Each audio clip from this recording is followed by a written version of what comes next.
കോഴിക്കോട് ബീച്ചിലുള്ള നമ്മുടെ ഈ ഒരു സ്റ്റേജിൻ്റെ പ്രത്യേകത എന്ന് പറയുമ്പോൾ ഒരുപാട് പാർട്ടി പ്രോഗ്രാമുകളും അതുപോലെ പിന്നെ സംഘടനകളുടെയൊക്കെ ഒരു പ്രോഗ്രാം നടക്കുന്ന ഒരു മഹത്തായ ഒരു വേദിയാണിത്.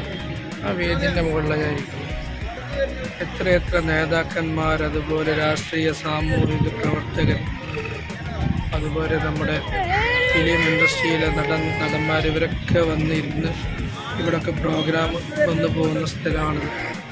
നമ്മുടെ കോഴിക്കോട് ബീച്ചിലുള്ള ഈ ഒരു സ്റ്റേജ് ഫാമിലി ആയിട്ടൊക്കെ ഇവിടെ വരിക. ഇവിടുത്തെ ഈ ഒരു മനോഹരമായ കാറ്റൊക്കെ കൊണ്ട് നമ്മുടെ കഥകളൊക്കെ പറഞ്ഞ് ഇവിടെ ഇരിക്കുക എന്ന് പറയുമ്പോൾ അത് രസം വേറെ തന്നെയാണ്.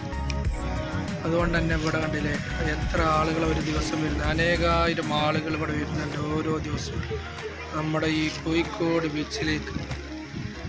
ഇവിടെ കുറേ ആളുകൾ ഇതാ അവിടെ ഇവിടെ ഇരുന്ന് സോറ പറയുന്നു, കുറേ ആൾക്കാർ ഉപ്പിലിട്ട് കഴിക്കുന്നു, കുറേ ആളുകൾ ഇതാ വെള്ളത്തിൽ ചാടി കളിക്കുന്നു, അങ്ങോട്ടും ഇങ്ങോട്ടും നടക്കുന്നു. ചുരുക്കി പറഞ്ഞാൽ ഇതൊക്കെ തന്നെയാണ് മനുഷ്യൻ്റെ ജീവിതത്തിലെ ഓരോ നിമിഷങ്ങളും സന്തോഷം ഉണ്ടാക്കുന്ന ഓരോ കാര്യങ്ങളും ഇതൊക്കെ തന്നെയാണ്.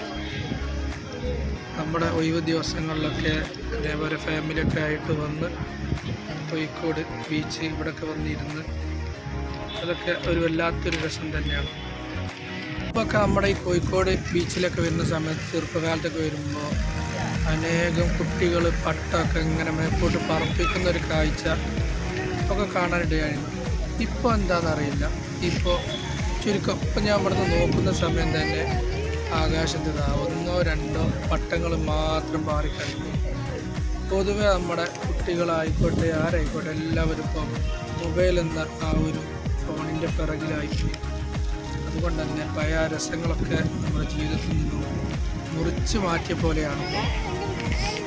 നമുക്ക് ഓരോ കാര്യങ്ങളും പഴയ കാലഘട്ടം പുതിയ കാലഘട്ടം ഇതൊക്കെ നമുക്ക് തിരിച്ചറിയുന്നത് നമുക്ക് ഓരോ സംഭവ വികാസങ്ങൾ കാണുമ്പോഴാണ്. പഴയ കാലഘട്ടം എങ്ങനെയായിരുന്നു, പുതിയ കാലഘട്ടം എങ്ങനെയായിരുന്നു.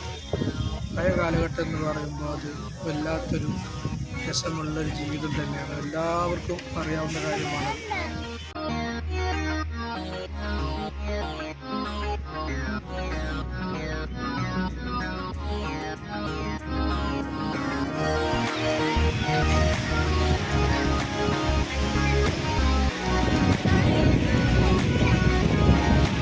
ഇവിടെ നമ്മുടെ കോഴിക്കോട് ബീച്ച് വന്നുള്ള രസമാണ്.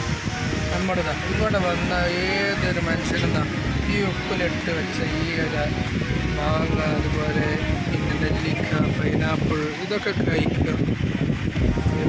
ഇത് തന്നെയാണ് നമ്മുടെ വൈബുകൾ.